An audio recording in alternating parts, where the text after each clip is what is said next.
Olá pessoal, bem-vindos ao vídeo 2 da aula 2 do curso de Análise 3. E nesse vídeo 2 nós vamos falar sobre os conjuntos J-mensuráveis, que eu comentei que eram aqueles conjuntos medíveis, né, onde a gente vai fazer uma generalização, né, da integral, né, agora para funções definidas nesses conjuntos, né. Então, literalmente, nós vamos sair da caixinha, né, vamos sair dos blocos. Né.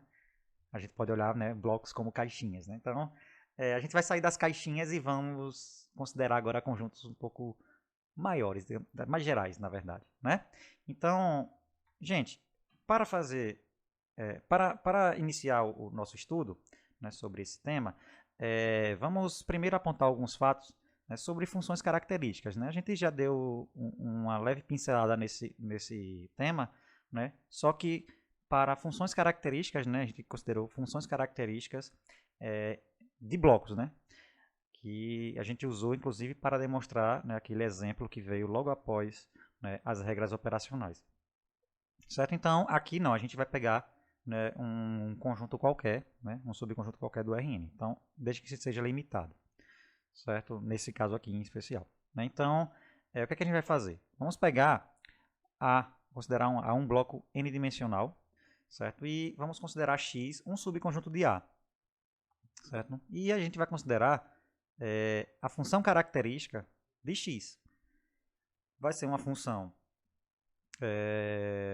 cujo domínio é esse bloco A, que é o maior, né? Certo? Uma função real que, né, por definição, vai valer 1, né, nos pontos de x e vai valer 0, né, nos pontos que estão fora de x. Né? Então, sobre esse tipo de função, nós temos os seguintes fatos. O primeiro fato é que, se você faz a função característica da união de x com y, será a soma entre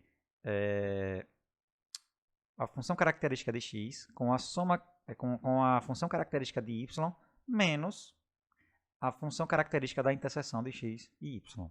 Certo? Então, para ver isso, gente, ó, veja, se você pega um elemento que está na união, né, ou ele está em x e não está em y, né, então aqui vai valer 1, né? Na função vai valer 1. Aqui vai valer 1, aqui vai valer 0 e aqui vai valer 0. Né? Ou ele está em y e não está em x, então novamente aqui vai valer 1, aqui vai valer 0, aqui vai valer 1 e aqui vai valer 0. Ou ele está nos dois ao mesmo tempo, então aqui vai valer 1, aqui vai valer 1, aqui vai valer 1 e aqui também vai valer 1. Né? Portanto, essa igualdade funciona para os elementos que estão, né, nessa união, e para os elementos que estão fora da união, então isso aqui vai valer 0. Né? Então, e como esses conjuntos aqui, né, tanto o x quanto o y, quanto a interseção de x com y, eles são subconjuntos dessa união, então tudo aqui vai ser 0 também. Né? Portanto, essa igualdade ela é válida. Né? Em particular, se você tiver x e y disjuntos, ou seja, a interseção vazia, então nós temos que a função característica da união de x com y é a soma das funções características, certo? O segundo fato é que a função característica da interseção ela é igual ao produto das funções características. Né? Então, para ver isso, né, se você pega um elemento que está na interseção de x com y, né, então quando você aplica a função vai dar 1, né, e como ela está esse elemento está na interseção, então a função característica de x desse elemento é 1 e na de y também é 1, né, então igual a 1. Se ele estiver fora, né, dessa interseção, então se ele não estiver em x, né, esse aqui é 0. Se ele não estiver em y, esse aqui é 0, então vai dar 0 igual a 0 de qualquer forma. Né? Então, de fato, essa igualdade é válida. Né? Outra coisa aqui é que se você tiver x, que x está contido em y, se somente se, né, a função característica de x é menor ou igual do que a função característica de y, né, em cada ponto, a gente está analisando isso aqui. Certo? Então, e nesse caso a gente tem que a função característica de y, né, menos x é igual à função característica de y menos a função característica de x. Né? Novamente, só para verificar, se você tem um elemento que está nesse conjunto aqui, né, y menos x, então ele está em y e não está em x. Então, isso aqui vai valer 1, esse aqui vai valer 1 e esse aqui vai valer 0. Não é? E se você tem um elemento que não está aqui, ou ele está em x, então nesse caso aqui vai valer 0, né? Aqui vai valer... Desculpa, aqui vai valer 0, né? Como o x está em y, aqui vai valer 1, e aqui também vai valer 1, certo? Então, menos 1, 0. Ou ele está fora de y, né? Mas se ele estiver fora de y, aqui vai valer 0, aqui vai valer 0 e aqui vai valer 0 porque x está contido em y, certo? Então, de fato, essa igualdade aqui ela é válida. E, por fim, o fato 4 diz o seguinte: se você tem que x ele está contido no interior de A, então os pontos de descontinuidade da função característica de x, ele é o conjunto fronteira de x. Isso aqui, gente, se deve ao fato do que o Rn, né, ele é a união disjunta do interior de x com o interior do complementar de x com a fronteira, né? Então, essas três peças aí. E aí, com isso, você consegue mostrar que, de fato, né, os pontos de descontinuidade coincidem com a fronteira, porque qualquer vizinhança dos pontos da fronteira, né, quando você aplica na função, você vai ver que, de fato, ela vai ter pontos onde a função vai ser 0 e pontos onde a função vai ser 1. Então, você vai conseguir duas sequências, né, de pontos que tendem a esse ponto em especial que está na fronteira, que quando você aplica a função vai ser a sequência nula ou a sequência identicamente igual a 1, portanto, possuem limites distintos, certo? Então, as funções são descontínuas nesses pontos, e só nesses pontos, porque se você olhar o interior, né, de x e o interior do complementar de x, a função característica é a função constante igual a 0 e constante igual a 1, não sei se foi respectivamente que eu falei aí. Não, não foi, né? Então, no interior de x, a função característica de x ela é identicamente igual a 1, e no interior do complementar de x, a função característica ela é identicamente igual a 0, portanto, funções contínuas, né? Já que os interiores são abertos, né? Então não tem problema, digamos assim, não temos problemas topológicos, né? Para fazer, né? Falei demais e acabei dando todos os resultados aí, né? Então, o que vocês podem fazer é só escrever o que eu falei, né? Mas, né, o exercício é demonstrar todos esses fatos acima, né? Então, completar o que eu falei com detalhes, certo? Bom, pessoal, conhecendo esses fatos sobre funções características, a gente já pode passar para o próximo passo, que é definir, né, os volumes interior e exterior de um conjunto limitado, né? Então, para isso, a gente faz o seguinte, né? Vamos considerar X um subconjunto limitado do Rn, né? E aí a gente considera um bloco gigantesco, né? Falo gigantesco no sentido matemático, né? Ou seja, um bloco grande, né? Cujo interior ele contenha o x, né? Já que x é limitado, a gente sempre consegue isso, né? E a gente define como sendo o volume interior e o volume exterior de x, né? Dessa forma aqui, ó. O volume interior de x ela é a integral inferior, né, nesse bloco A, sobre esse bloco A, desculpa, da função característica de x, e o volume exterior de x é a integral superior, né, nesse bloco A, né, da função característica de x. Né? E aí, gente, uma observação interessante é que essas definições aqui independem da escolha de A, desde que A, né, seja tomada dessa forma aqui. Né? O interior dele contenha o conjunto x em questão. Certo? E, gente, uma observação, né? Isso aí é pela definição mesmo das funções características, né? Lembre que ela vale 1 dentro de x, né? E 0 fora de x, então a gente vê que a soma inferior, né, da função característica de x sobre uma partição P, ela é a soma dos volumes de todos os blocos da partição que estão contidos em x, né? Ou seja, se você interceptar o lado de fora, né, o ínfimo da função é 0, portanto a gente desconsidera. Né? E aqui a soma superior, né, da função característica com relação à partição P, né, ela é a soma dos volumes de todos os blocos da partição que intersectam x. Claro, né? Basta intersectar para que o supremo valha 1, né? Então você conta com aquele bloco em questão. Certo? E aí, o que são os conjuntos medíveis, como eu falei, né? Vamos parar de falar medíveis, né? Vamos falar agora de conjuntos J mensuráveis, né? Bem mais elegante, bem mais bonito, né? Esse J aí é de Jordan, então um conjunto limitado X, né?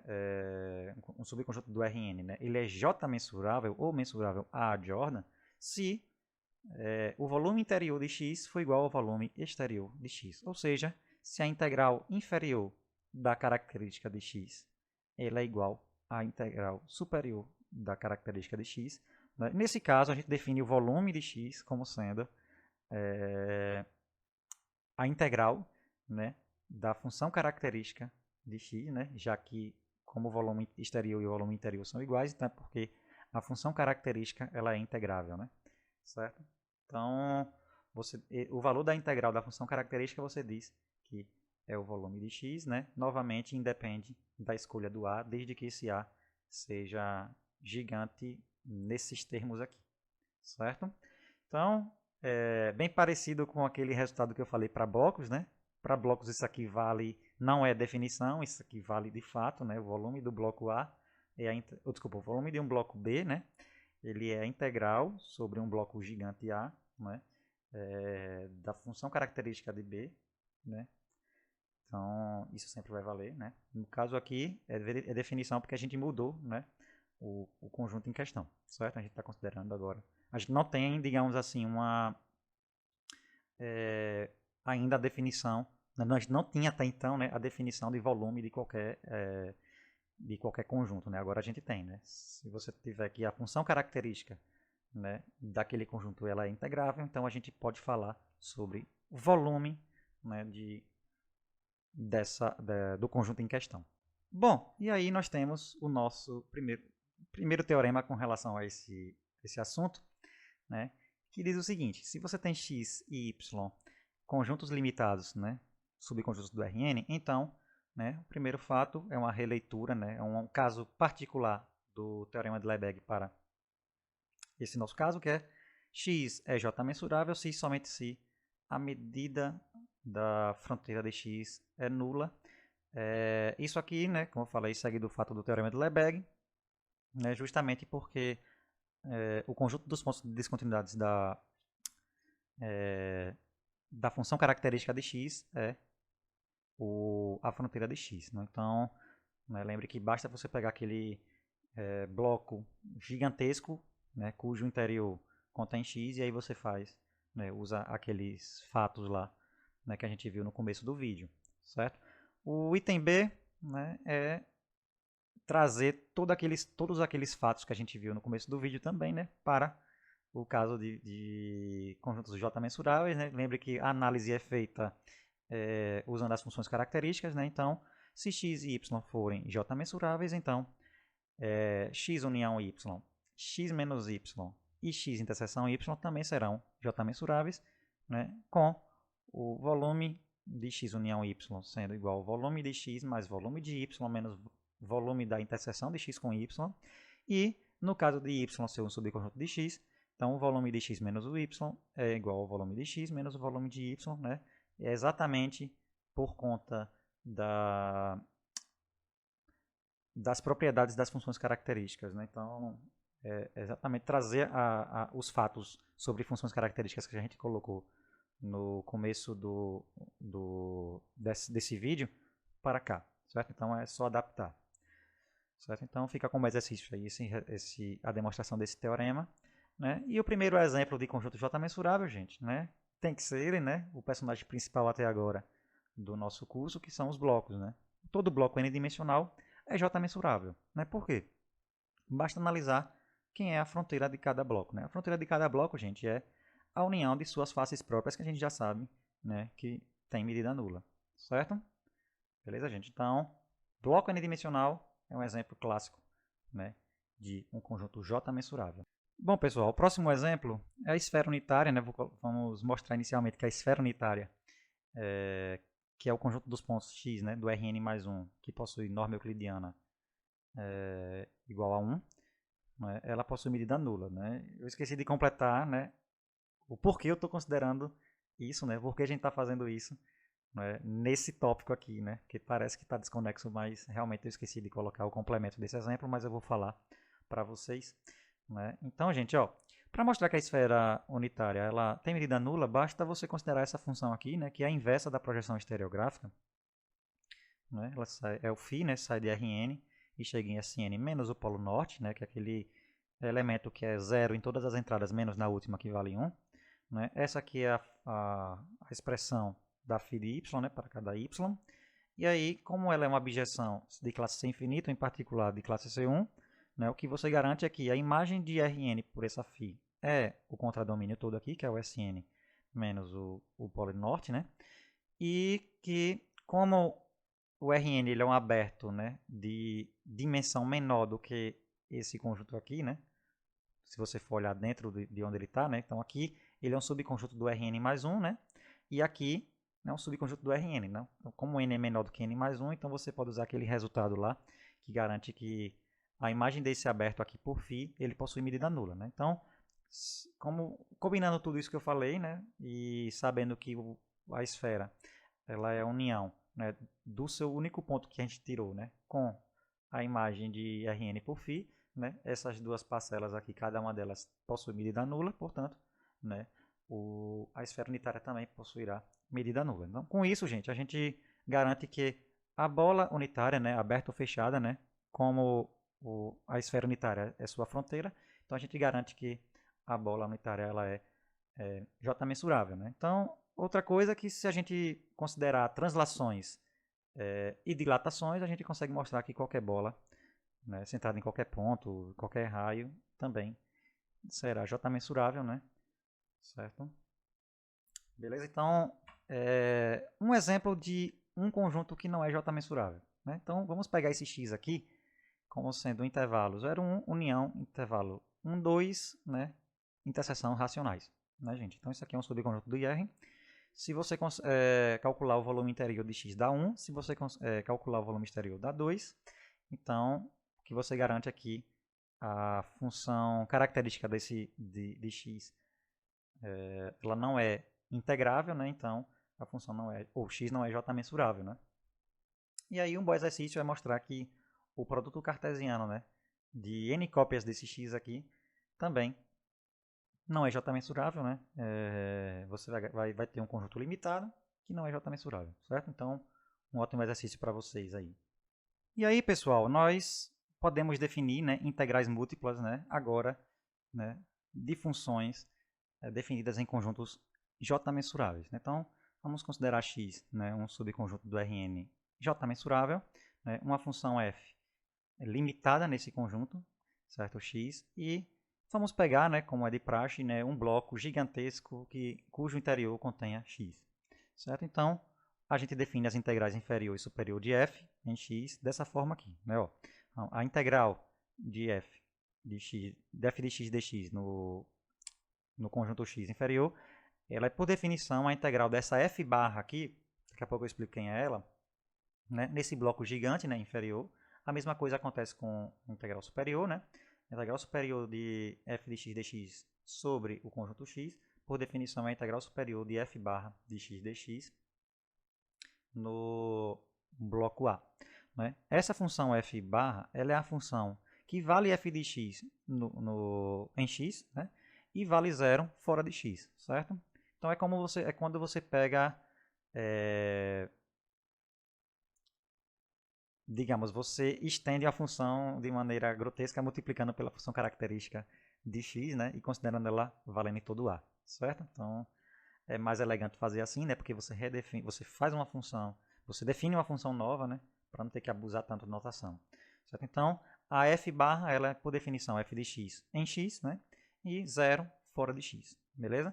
E aí, claro, né, com a integral inferior e integral superior em mãos, a gente define de maneira análoga, né, uma função ser integrável, né, em x, né? Então dizemos que a função f é integrável em x se as duas integrais coincidirem, e aí esse valor, né, ela será chamada de integral de f, né, no conjunto x, certo? E aí um bom exercício é mostrar que todos aqueles resultados, todas aquelas regras de integração, né, aquelas regras operacionais, elas funcionam também aqui nessa nova versão de integração múltipla, certo? E um exercício interessante, gente, de fazer, bem legal de fazer, inclusive, é o seguinte: seja um x um conjunto J mensurável e f uma função limitada que é contínua, né, em x. Mostre que se x for compacto e conexo, então a integral de f de x dx em x é igual a f de x0 vezes o volume de x para algum x0 em x, certo? Então, é um bom exercício para que vocês, né, lembrem qual é o efeito né, da conexidade e da compacidade, né, de conjuntos, né, em funções contínuas. Né? Então, um bom exercício. Certo? E, gente, ó, o teorema seguinte, ele é a releitura, né, a atualização do teorema de Lebesgue para para a nossa nova integral, né, para a nossa generalização, né, que é dada pelo seguinte: seja um x um conjunto J mensurável e f uma função limitada em x, então f será integrável em x se somente se o conjunto df dos pontos de descontinuidades de f possuir medida nula. Então, não muda, né? Então, e aqui, gente, ó, eu chamo a atenção, né, porque podia ficar, né, podia ter aquele, aparecer aquela dúvida, né, aquela indagação de professor, por que eu considero conjuntos J mensuráveis? Né? Se eu pegasse conjuntos limitados, já não funcionaria? Bom, gente, a gente fica dependente demais da fronteira de x, certo? Na teoria toda, se a gente fosse considerar conjuntos que não são J mensuráveis, certo? Então, né, inclusive na demonstração desse teorema, né, a gente aparece a fronteira de x na jogada. Então, é um problema sério lidar com a fronteira de x. Por isso, né, a gente já coloca logo, ó, x é um conjunto J mensurável para a gente ter uma condição de integrar funções nesses conjuntos, certo? Então, a demonstração, né, só para vocês verificarem aqui, assim, com mais ênfase do que eu estou falando, veja bem, se você pegar, né, um bloco gigante, né, cujo interior contém x, o que é que vai acontecer? Você consegue mostrar o seguinte, ó, que o conjunto dos pontos de descontinuidade de f está contido no conjunto dos pontos de descontinuidade de f barra, né, aquela que a gente definiu daquela forma, que por sua vez é um subconjunto do df união fronteira de x. Olha ele aqui, gente, ó. Certo? Então, sempre vai aparecer esse tipo de problema, né? A fronteira de x sempre vai aparecer. Então, para efeitos de acabar com esse problema, a gente, ó, vamos fazer com que a medida disso aí, né, seja desprezível, seja nula, já para a gente não ter problema com ela, certo? Com essa fronteira. E aí, por isso, que a gente considera conjuntos J mensuráveis aqui, né, nessa extensão, certo, gente? Então, a demonstração é simples, né? Se você notar isso aqui, né? Então, se você tem que f é uma função integrável, certo? Então, desculpa, se f for uma função integrável, né? Então você está dizendo que é porque a f barra é integrável, né? Mas se a f barra for integrável, o conjunto das descontinuidades de f, né, pelo teorema de Lebesgue clássico, isso aqui tem medida nula, então, como esse aqui é um subconjunto da df barra, então o df também tem medida nula, né? E a volta, né, sendo df de medida nula, então esse camarada aqui tem medida nula. Esse aqui, por hipótese, tem medida nula porque o conjunto X é J mensurável. O união de medidas nulas tem medida nula. A df barra está contido aqui. Então, isso significa dizer que a df barra, desculpa, que a f barra é integrável no bloco A. Portanto, né, por definição, f é integrável em x. Bom, gente, para finalizar, nós temos um resultado aqui que diz o seguinte.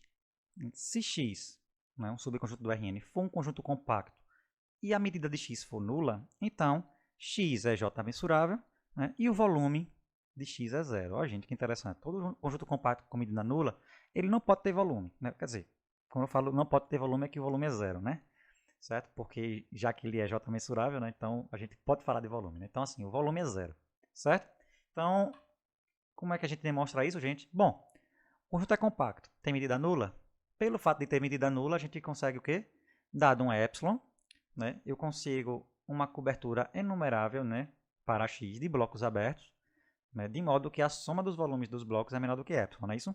Mas veja, como eu tenho uma cobertura enumerável para x, a gente usa a definição de compacidade para filtrar, né, para refinar essa cobertura para uma subcobertura finita.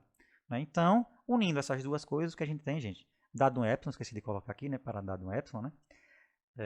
Para cada epsilon, eu consigo uma cobertura finita, né, para x, né, de blocos abertos, né, B1 até Bm, de modo que a soma dos volumes dos Bs, né, esqueci de botar o K aqui, é menor do que epsilon, certo? O que é que a gente faz agora, gente? Vamos pegar né, PJ, né, um subconjunto de R, para cada J, né, de 1 até N, né, vamos pegar PJ, um conjunto formado por todas as Jésimas coordenadas de BJ, certo? Então, a gente olha coordenada a coordenada, né, e aí a gente pega todas as coordenadas de todos os BJs aí, né? Claro, como a quantidade é finita, então a gente consegue separar o mínimo e o máximo, certo? Eu esqueci de colocar aqui, é P aqui, né, gente? Não é B, é P.